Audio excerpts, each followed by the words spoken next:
all of my devotion. Now there's nothing in this world that could ever satisfy. Through every trial, my soul will sing, no turning back. I've been set free. Christ is enough for me. Christ is enough for me. Everything I need is in you. Everything I need.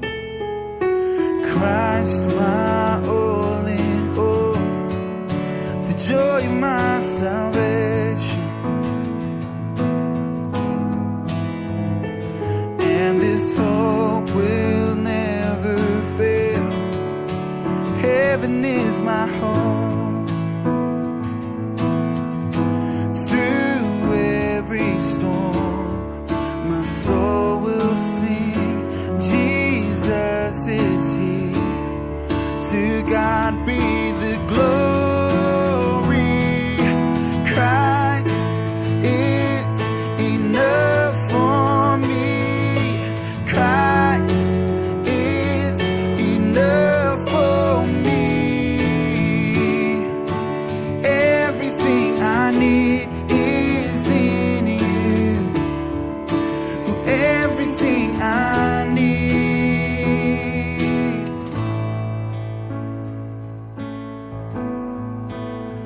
I have decided to follow Jesus. No turning back.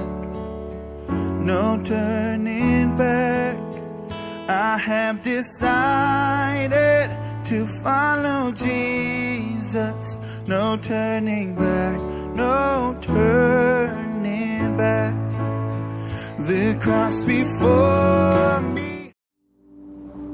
Dalam lindungan Allah, orang yang duduk dalam lindungan yang maha tinggi dan bermalam dalam naungan yang maha kuasa akan berkata kepada Tuhan, tempat perlindunganku dan kubu pertahananku, Allahku yang kupercayai. Sungguh, dialah yang akan melepas engkau dari jerat penangkap burung, dari penyakit sampar yang busuk. Dengan kepaknya, Dia akan melindungi engkau. Di bawah sayapnya, engkau akan berlindung. Kesetiaannya adalah perisai dan pagar tembok. Engkau tak usah takut terhadap kedahsyatan malam, terhadap panah yang terbang di waktu siang, terhadap penyakit sampar yang berjalan di dalam gelap, terhadap penyakit menular yang mengamuk di waktu petang. Walau 1000 orang rebah di sisimu dan 10.000 di sebelah kananmu, tetapi itu tidak akan menimpamu. Kau hanya menontonnya dengan matamu sendiri dan melihat pembalasan terhadap orang-orang fasik. Sebab Tuhan, Dialah tempat perlindunganmu. Yang maha tinggi telah kau buat tempat perteduhanmu. Malapetaka tidak akan menimpa kamu, dan tulah tidak akan mendekat kepada kemahmu. Sebab malaikat-malaikatnya akan diperintahkannya kepadamu untuk menjaga engkau di segala jalanmu. Mereka akan menantang engkau di atas tangannya, supaya kakimu jangan terantuk kepada batu. Singa dan ular teduh akan kau langkahi. Engkau akan menginjak anak singa dan ular naga. Sungguh, hatinya melekat kepadaku, maka aku akan meluputkannya. Aku akan membentenginya, sebab ia mengenal namaku.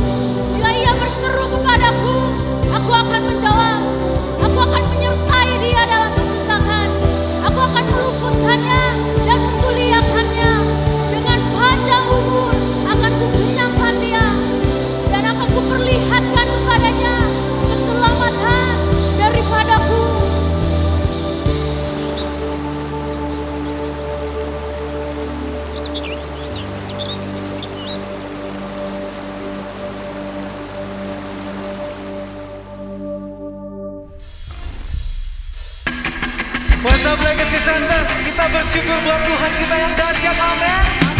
Mari bersama-sama bersuka cita memuji Tuhan.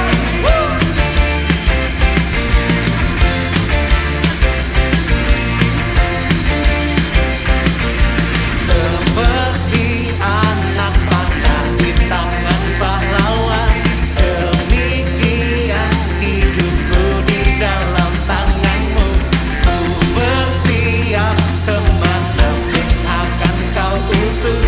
Dari Indonesia jadi berkat bangsa-bangsa. Urapilah aku dengan kuasa Roh-Mu. Pakai aku, utuslah aku jadi berkat bagi generasiku, untuk nyatakan kebesaran-Mu sampai bumi penuh kemuliaan-Mu. Bersorak buat Tuhan yang dahsyat.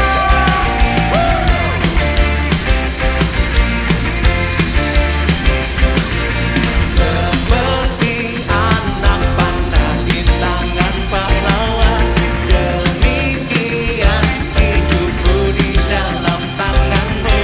Ku bersiap kemana pun akan kau utus. Dari Indonesia jadi berkat bangsa-bangsa. Urapilah aku, urapi kami Tuhan dengan kuasa Roh-Mu. Pakai aku, utuslah aku jadi berkat bagi generasiku, untuk nyatakan kebesaran-Mu sampai bumi penuh. Pakai aku, utuslah aku jadi berkat bagi generasiku, untuk nyatakan kebesaran-Mu sampai bumi penuh kemuliaan-Mu. Bertepuk tangan dimanapun kau berada, come on.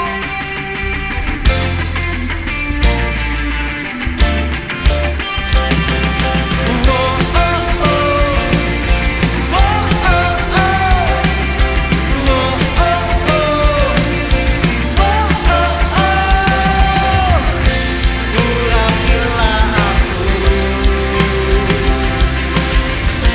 dengan kuasa Roh-Mu. Urapilah aku dengan kuasa Roh-Mu. Pakai aku, utuslah aku jadi berkat bagi generasiku, untuk nyatakan kebesaran-Mu sampai bumi penuh. Come on. Pakai aku, ini deklarasi iman kami Tuhan. Bagi generasiku, untuk nyatakan kebesaran-Mu sampai bumi penuh kemuliaan-Mu.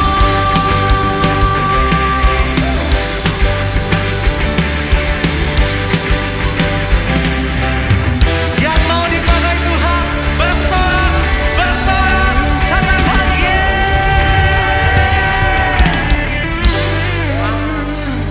kami siap dipakai Tuhan lebih lagi Tuhan, untuk jadi berkat dimanapun kami berada, jadi berkat untuk bangsa-bangsa Tuhan. Makasih Tuhan, dan ajar kami Tuhan untuk selalu mengerti, untuk selalu sadar bahwa Engkau tidak pernah meninggalkan kami Tuhan Yesus. Yes Jesus.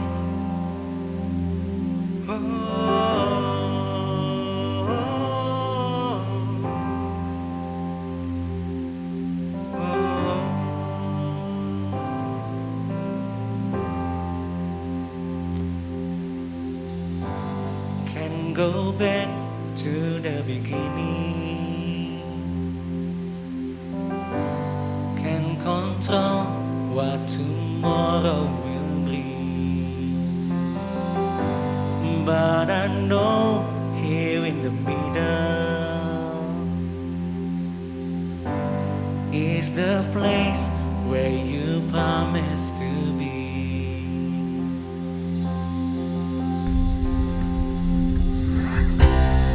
I'm not enough unless you come.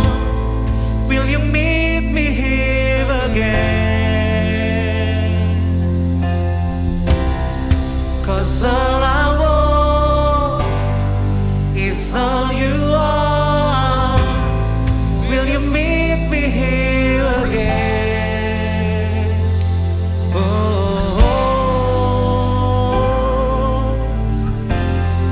Jesus. Dengan kerinduan hatimu, come on say. As I walk now to the valley, let your love rise above every fear, like the sun shaping the shadow. In my weakness, your glory appears. Oh, I'm not enough unless you come. Will you meet me here again?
again. 'Cause all I want is all you are. Will you meet me here again? I'm not enough. I'm not enough unless you come. Will you meet me here again? Come, Holy Spirit. It's all yours. Will you meet me? Come on, we are not enough. Oh, I'm not enough unless you come. Will you meet me here again?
Shalom semuanya. Tema edisi Voice of Pentecost hari ini adalah berjalan di dalam roh, belajar dari Filipus. Kita akan melihat contoh dan ciri-ciri orang yang hidup di dalam roh dari kehidupan Filipus yang mengalami pertumbuhan rohani oleh karena ketaatan dan kesetiaannya dalam mengikuti firman serta tuntunan Roh Kudus. Ciri pertama orang yang hidup di dalam roh adalah mereka penuh dengan hikmat. Filipus adalah salah seorang diaken yang diangkat untuk pelayanan meja. Salah satu syarat yang dibutuhkan untuk posisi tersebut adalah kepenuhan Roh Kudus, yang artinya Filipus hidup dalam kepenuhan roh pada saat itu. Hal ini penting bagi orang percaya karena orang yang dipenuhi Roh Kudus akan menjadi orang yang efektif di dalam pelayanan sesuai dengan kebutuhan yang ada. Ketika hikmat diperlukan, maka Roh Kudus akan mengaruniakan. Ketika keberanian diperlukan, hal itu pun akan disediakan. Ketika kuasa kesembuhan atau mengusir roh jahat diperlukan, maka kuasa itu juga akan dinyatakan. Ketika kita penuh dengan hikmat, Roh Kudus akan menuntun dan membimbing kita sehingga apapun yang kita perbuat akan dibuatnya berhasil dan sesuai dengan rencananya. Ciri kedua orang yang hidup di dalam roh adalah mereka memberitakan Injil dengan kuasa. Setelah Stefanus dirajam oleh orang-orang di Yerusalem, aniaya yang lebih luas mulai terjadi di kalangan murid-murid Tuhan Yesus. Dan banyak dari mereka yang melarikan diri keluar Yerusalem, termasuk Filipus. Kisah para Rasul 8 ayat 5 menceritakan bagaimana Filipus pergi ke suatu kota di Samaria untuk memberitakan Injil di sana. Saya percaya karena Filipus bergaul karib dengan Tuhan, dia terus merasakan dorongan dari Roh Kudus untuk memberitakan keselamatan bagi orang lain di setiap kesempatan yang ada. Hal tersebut merupakan karya Roh Kudus dalam hati orang percaya. Singkat cerita, orang-orang di Samaria percaya kepada berita yang disampaikan oleh Filipus. Mereka membuka hati dan Roh Kudus pun bekerja dan menjamah setiap orang yang mendengar hingga hati mereka berbalik kepada Tuhan. Dalam pemberitaan Injil itu, juga terjadi manifestasi kuasa Allah dengan kesembuhan dan kelepasan yang luar biasa. Banyak orang dilepaskan dari roh-roh jahat dan disembuhkan, termasuk yang lumpuh dan timpang. Kuasa Roh Kudus dinyatakan secara luar biasa.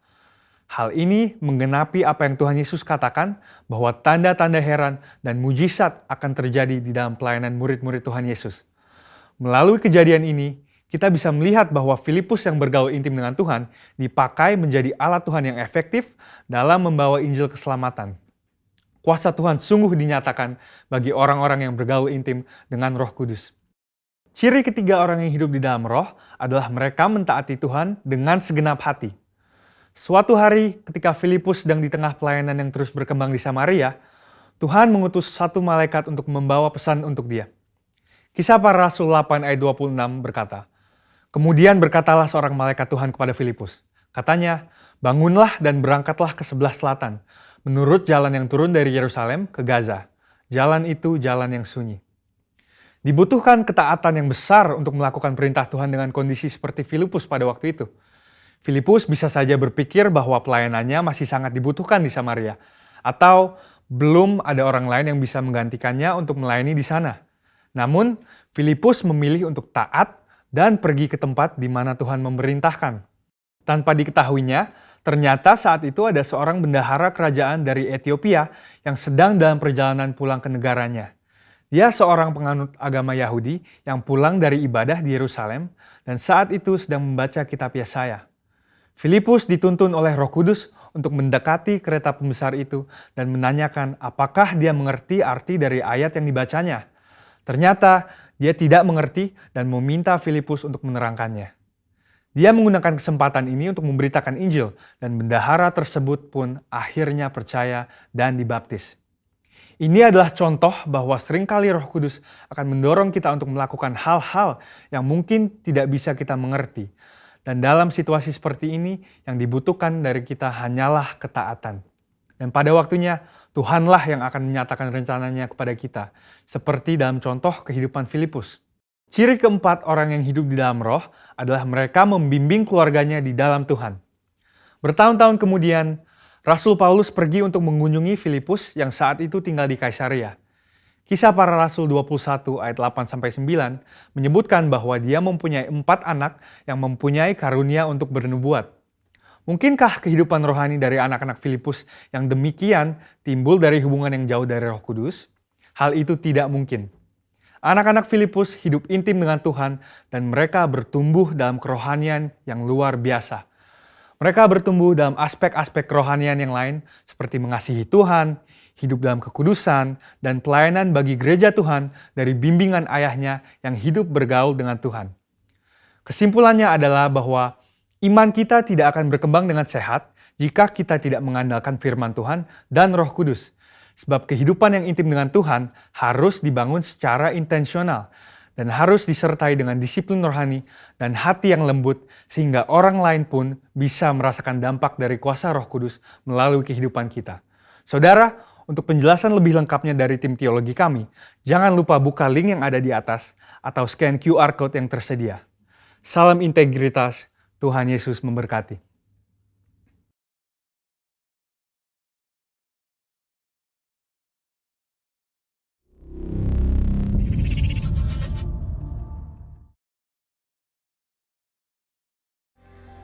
Ani, kenapa sih kamu suka sama aku? Kamu orangnya hangat, diajak ngobrol tuh enak, bisa diajak tukar pikiran. Kalau kamu? Soalnya kamu itu romantis, baik. Terus kayaknya aku kemakan rayuan gombal kamu deh. Oke kan? Mie apa yang lebih enak dari Indomie? Nggak tahu. Mikirin kamu. Mobil apa yang bikin deg-degan? Mobil yang aku suka kamu kan.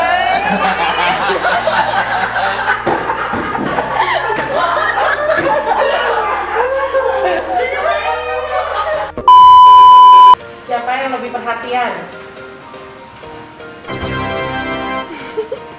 Siapa yang lebih cepat bilang maaf? Siapa yang lebih penyayang? Siapa yang lebih fashionable? Siapa yang lebih boros? Siapa yang lebih romantis? Siapa yang lebih cerewet? Siapa yang lebih pintar merayu?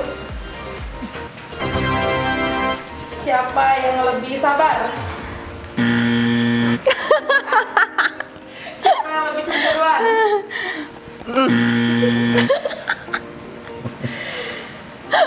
Siapa yang lebih bangun pagi? Oke, cukup.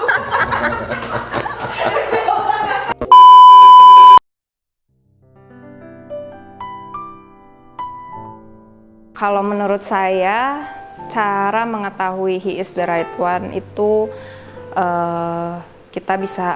kita doa terutama ya. Kita nggak akan pernah tahu bahwa kalau misalkan dia the right one atau bukan kalau kita nggak menjalani hubungan itu. Karena gimana pun juga awal dari hubungan itu kita harus mengenal karakternya. So jangan buru-buru, kita kenal dulu, berteman dulu, keseharian dia kita tahu, karakternya kita tahu, supaya kita masuk ke pacaran, terus lanjut ke pernikahan, kita udah benar-benar mengenal orang itu. Juga tentunya kita harus doa, minta tanda sama Tuhan, minta Tuhan bukain sampai hal yang terkecil sekalipun, supaya kita tahu kekurangannya dan kelebihannya, dan kita bisa menerima semua kekurangan dan kelebihannya. Oke, pertama kita akan bahas bagaimana kita tahu she is the right one atau bukan. Nah, sebelum tahu she is the right one atau bukan, sebetulnya kita harus tanya kepada diri kita. Apakah kita adalah orang yang tepat, orang yang sudah pas untuk boleh berpacaran? Kalau kita belum kenal siapa diri kita nggak tahu kita butuh seseorang yang seperti apa. Nah, setelah kita mengenal diri kita, baru kita bisa melihat dengan gambaran yang lebih jelas, kita tuh perlu cari orang seperti apa untuk melengkapi kehidupan kita. Maka dari itu, untuk tahu she is the right one atau enggak, terlepas dari kita pasti perlu berdoa, kita minta tanda, dan lain sebagainya. Terlepas dari itu semua, kita dulu harus tahu diri kita. kita perlu seseorang yang melengkapi hidup kita seperti apa. Baru kita bisa tahu si is the right one atau tidak. Nah, tentu untuk mengetahui itu ada tahap berikutnya, komunikasi, berkenalan, tahu banyak hal. Satu penelitian berkata 4 tahun adalah umur minimal seseorang bisa mengenal cukup banyak tentang lawan jenisnya.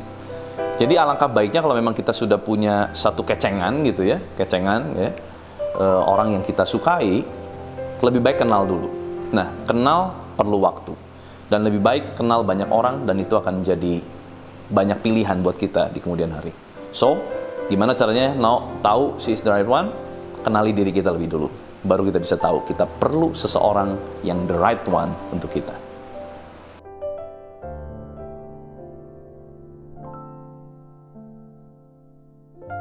Persiapkan mental, persiapkan diri, persiapkan hati, berani menerima, berani melepaskan. Melepaskan apa? Melepaskan ego. Misalnya kalau kita lagi marahan, berantem, mau nggak kita say sorry duluan, walaupun kita ngerasa kita nggak salah. Ya dari situ kita belajar ya untuk masing-masing bisa mengerti dan menghargai satu sama lain. Oke, apa aja sih sebetulnya yang kita perlu persiapkan sebelum kita memasuki tahap hubungan pacaran? Yang paling penting adalah kedewasaan. Ya, kedewasaan nggak bisa dinilai dari umur, karena ada orang yang udah umur 20, 30 tapi belum dewasa. Tetapi nggak bisa juga bilang gini, ya udah, saya umur 6 tahun tapi saya dewasa. Nggak mungkin lah, karena di umur 6 tahun gitu ya, itu kan sebetulnya umur orang lagi belajar mengenal dirinya. Jadi sebetulnya kalau mau dibilang persiapkan adalah kedewasaan. Kedewasaan cara berpikir, kedewasaan cara berkomunikasi, kedewasaan dalam problem solving, dalam menyelesaikan masalah. Sebab nanti bicara soal pacaran, pasti itu semua terjadi. Gak semua halnya indah. Tapi akan ada clash, ada hal-hal seperti itu. Kita harus persiapkan sampai kita tahu kalau kita udah siap, maka kita akan siap juga untuk masuk dalam hubungan berpacaran.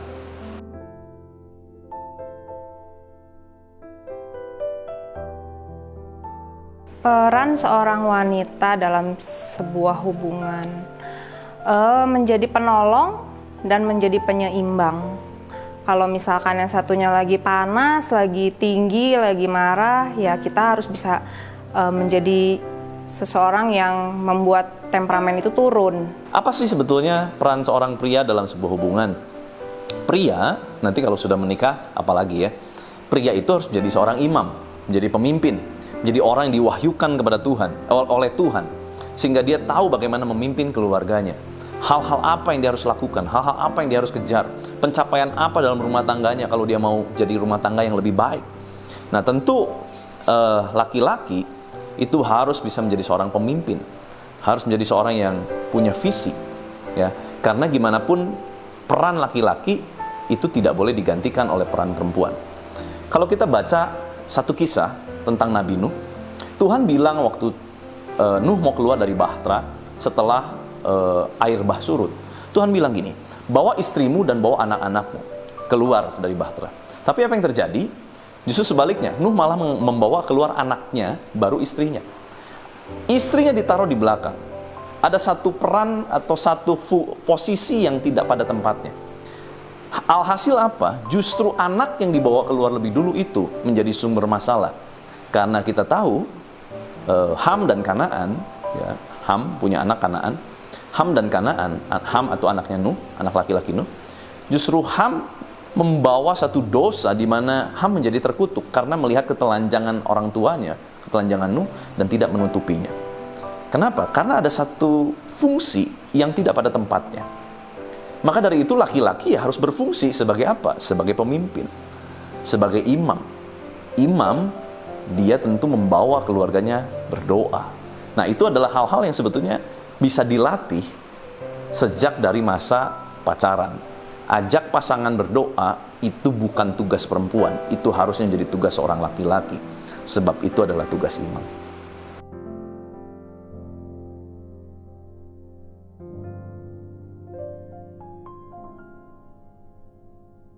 Seks itu adalah hadiah dari Tuhan. Seks itu kudus, hadiah dari Tuhan untuk seseorang yang sudah menikah dalam pernikahan yang kudus. Firman Tuhan bilang, tubuh kita ini adalah bait suci Allah, tempat Roh Kudus berdiam. So kita harus jadikan tubuh kita ini bait Allah, dan kita harus jaga itu baik-baik. Kalau untuk anak muda zaman sekarang kayaknya naif banget deh ya, kalau misalkan pacaran itu nggak pegangan tangan, nggak pelukan. Tapi menurut saya kalau misalkan pegangan tangan itu adalah gimana cara kita untuk bisa menunjukkan kasih sayang atau melindungi misalnya, itu adalah hal yang wajar. Cuman pribadi kita masing-masing tahu ya batasan atau limitasi kita. Jadi untuk apakah pegangan tangan udah menjadi jembatan untuk bisa kita membuat hal-hal yang lebih, kalau itu sudah mengarah ke nafsu, ya lebih baik di stop, jangan dilanjutkan. Apa sih batasan yang sehat dalam pacaran? Kissing, free sex? Saya kira batasan yang tepat adalah batasan yang alkitabiah. Maksudnya gini, kita nggak bisa pungkiri kalau kita udah tertarik sama lawan jenis, pasti ada rasa ingin memiliki. Nah, rasa ingin memiliki kalau terus dibuahi, itu akan jadi sesuatu yang bahaya. Kenapa? Karena manusia tuh pada dasarnya nggak pernah cukup. Ya, pasti mulai dari cium kening, cium pipi, cium bibir. Kalau udah cium bibir, kemana-mana pasti. Nah, itu sebetulnya bahaya. Dan menurut saya, berciuman dalam masa pacaran memang tidak bisa dalam tanda kutip kita nilai boleh atau tidak. Tetapi pastikan gini loh, apakah dengan Anda berciuman pasti nggak akan melakukan hal yang lain? Oh enggak, Pastor, pasti saya bisa tahan. Itu kebanyakan nonton film Korea. Karena biasanya di film Korea rasanya cukup ciuman gitu, dan kayaknya bisa nahan gitu ya. Percayalah, itu cuma ada di film. Di dunia nyata, engkau akan terbawa oleh nafsu. Waktu nafsu mengambil alih, nggak mungkin ciuman akan berhenti cuma sampai ciuman. Kau akan mulai bersentuhan, kau akan mulai gerayangan, kau akan mulai lakukan hal-hal yang lebih. Karena pada dasarnya, kalau sudah cinta birahi itu muncul dan mengambil alih dalam kehidupan kita, itu pasti akan jadi satu paket. Ciuman, gerayangan, lama-lama pasti akan free sex. Jadi sebaiknya kalau menurut saya, ciuman pun harusnya dihindari. Kenapa? Karena kita tahu dampak berikutnya itu akan jadi sesuatu yang mungkin tidak bisa terkendali. Saya pernah memberkati pasangan beberapa orang tentunya, yang mereka sudah pacaran 6 tahun, dan mereka waktu pemberkatan itu adalah ciuman bibir pertama mereka. Dan sejujurnya itu menjadi satu momen yang sangat-sangat luar biasa. Kenapa? Karena itu bisa menjadi satu warisan yang dia bisa ceritakan kepada anak cucunya, bahwa dia menjaga dirinya sedemikian kudus supaya dia mempersiapkan sesuatu yang sangat-sangat kudus, sangat-sangat berharga, dipersembahkan kepada Tuhan di altar Tuhan waktu mereka dalam pemberkatan kudus. Jadi kalau menurut saya batasannya lebih baik kissing jangan, ya. Pegangan tangan oke, ya. Kalau bisa cuman kayak pegangan tangan. Tapi kalau kita sudah mulai merasa harus saling mengingatkan, cowok dan cewek, kalau sudah mulai pengen pegang-pegang yang lain, ya tentu kita harus ambil batasan, harus sepakat dari awal. Kenapa?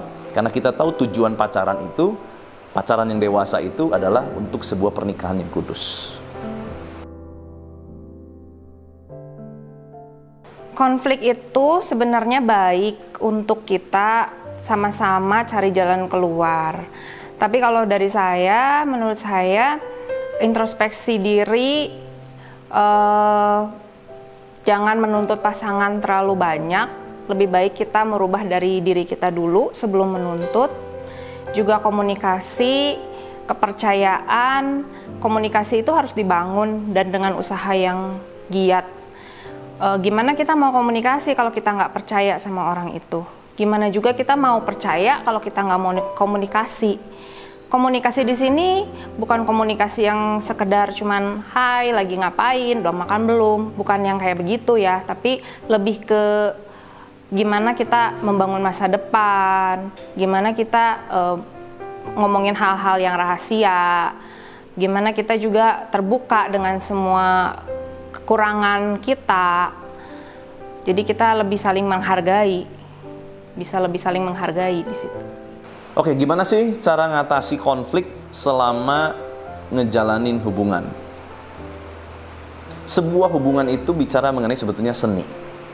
Seni untuk saling berkomunikasi.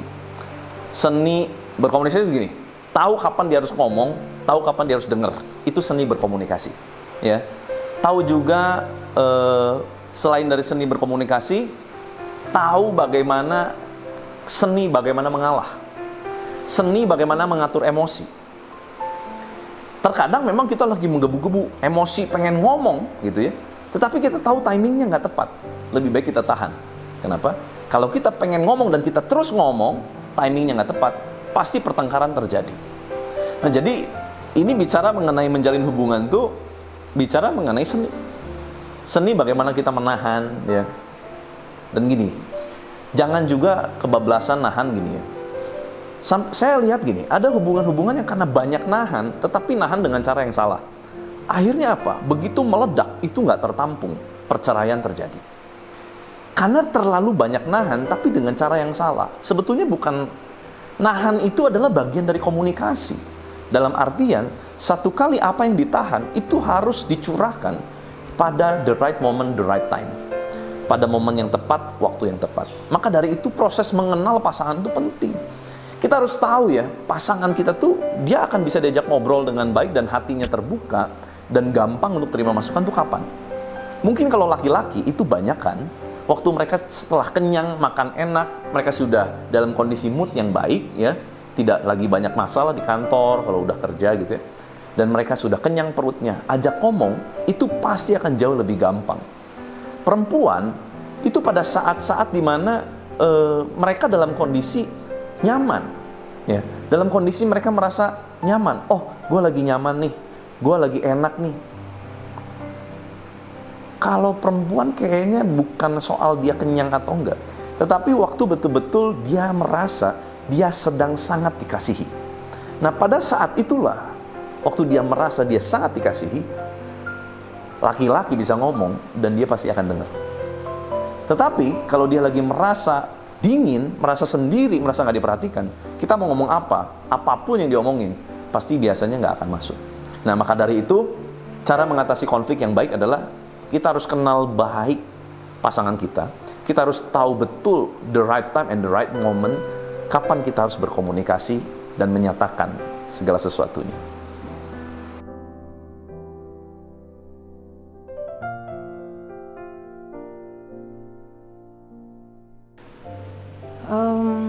Kalau waktu sebelum pacaran atau lagi pacaran, buka mata lebar-lebar, lihat semua kekurangannya, dan kita bisa terima nggak semua kekurangan itu. Tapi kalau nanti udah kita masuk ke hubungan pernikahan, kita tutup mata rapat-rapat dan terima semua kekurangannya, juga kita bisa menikmati semua apa yang dia miliki, kelebihannya.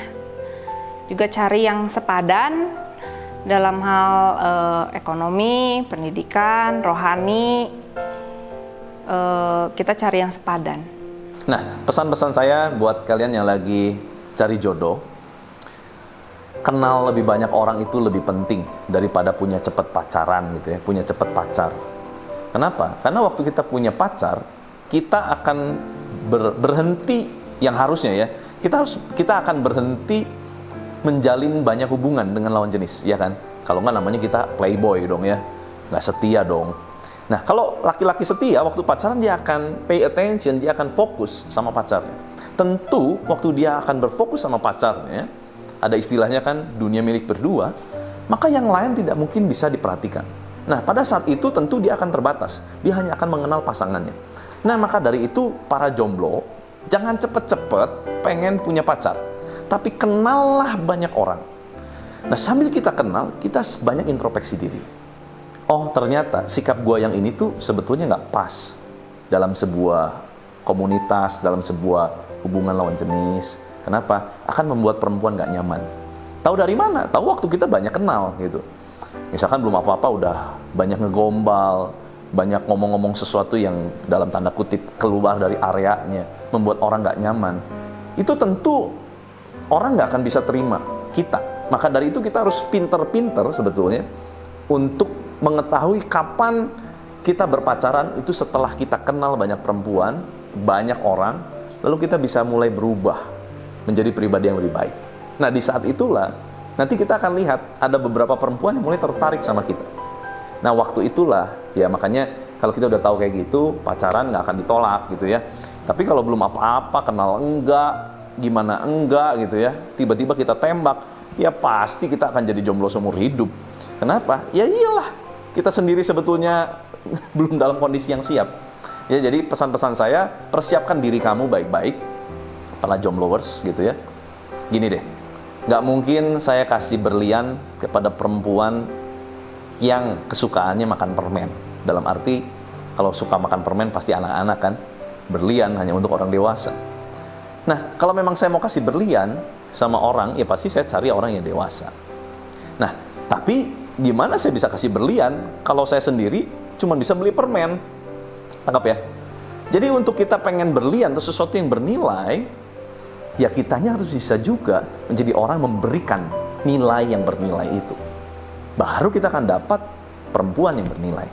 Tetapi kalau kita sendiri baru masih sukanya makan permen gitu, terus kita pengen tiba-tiba kita dapat kapasitas yang seperti berlian, ya nggak mungkin. Jadi kita juga harus mempersiapkan diri baik-baik supaya kita dapat pasangan yang tepat.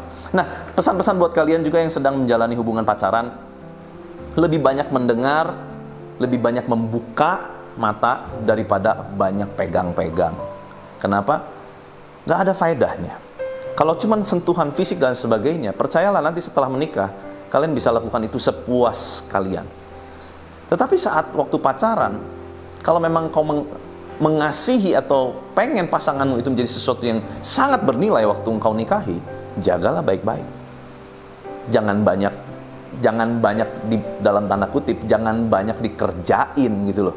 Kalau banyak dikerjain, ya engkau nggak akan punya nilai apapun nanti waktu engkau nikahin. Terus apa lantas karena udah nggak ada nilainya terus engkau buang? Kan nggak bisa. Ya, kita nggak seperti itu. Anak Tuhan harus menjadi orang-orang yang bisa menjaga nilainya. Jadi tipsnya waktu pacaran banyak-banyaklah berkomunikasi, sedikit-sedikitlah sentuh-sentuh, karena lebih penting berkomunikasi daripada sentuh-sentuh. So, closing dari saya adalah ada satu penelitian studi ya, pada tahun 2012 oleh salah satu university di luar negeri tentang bagaimana kehidupan pernikahan yang bahagia. Dan ternyata ini sekalipun penelitian sekuler ya, ternyata mereka sepakat bahwa kepercayaan religi itu menentukan jadi dasar yang paling penting. Kenapa? Karena orang itu akan hidup dari apa yang dia percayai. Maka dari itu kenapa sangat disarankan carilah pasangan yang seiman. Bahkan kalau bisa pasangan yang bertumbuh bersama dalam satu komunitas rohani yang sama. Karena kadang komunitas rohani yang berbeda pun itu bisa menimbulkan perbedaan. Sebetulnya alangkah sangat baiknya sebelum kita menikah, kita mengurangi sebanyak mungkin perbedaan. Supaya waktu kita menikah, tidak terlalu banyak perbedaan yang membuat konflik. Tentu ada perbedaan-perbedaan nggak bisa dihindari. Tetapi minimal, waktu orang yang sudah satu visi bertumbuh bersama, satu kepercayaan, tentu itu akan membuat kekuatan dalam menjalin sebuah hubungan. Baru setelah itu ada hal-hal lain, ya, seperti misalkan seni bagaimana mengasihi, bagaimana memperhatikan, bagaimana respect sama pasangan, komunikasi, edukasi, itu penting. Karena kalau bicara soal sepadan, edukasi, ya, taraf pendidikan itu juga menentukan. Terlalu tinggi level pendidikan, ngobrol sama yang terlalu rendah, tentu nggak akan nyambung, akan menjadi konflik, akan menjadi masalah. Jadi paling penting dasarnya adalah hubungan kekristenan, dalam hubungan pernikahan, hubungan pacaran kekristenan adalah dasarnya adalah Kristus, dasarnya adalah kasih, dasarnya adalah firman. Kalau dasarnya adalah sesuatu yang kita sama-sama percayai, ya, yang satu percaya firman, yang satu nggak percaya firman, susah. Tetapi kalau dua-duanya percaya firman, waktu konflik, masalah, badai terjadi, mereka akan stick to the plan. Mereka akan kembali kepada plan mereka, yaitu apa? Firman. Kembali kepada apa? Tuhan. Maka dari itu dasari hubungan segala sesuatunya dengan Kristus sebagai dasar. Kasih, firman, itu adalah dasar yang penting. So jadi dari sekarang banyak-banyaklah membaca firman supaya kita menjadi pribadi yang kenal Tuhan dan tahu bagaimana kita harus cari jodoh yang sesuai dengan kehendak Tuhan. Tuhan Yesus berkati. God bless. Sebelum kita akhiri ibadah kita pada hari ini, mari kita angkat kedua tangan kita menerima berkat daripada Tuhan. Hamba-Mu meminta berkat yang berlimpah-limpah dari Bapa di surga, dalam kasih karunia anak yang tunggal Tuhan Yesus Kristus, dan dalam persekutuan yang manis dengan Roh Kudus, memberkati, mengurapi kita semua dari sekarang sampai Maranatha, sampai Tuhan Yesus datang, bahkan sampai selama-lamanya. Yang percaya dan yang diberkati Tuhan berlimpah-limpah, kita sama-sama katakan amin. God bless you. Selamat hari Minggu. Tuhan memberkati.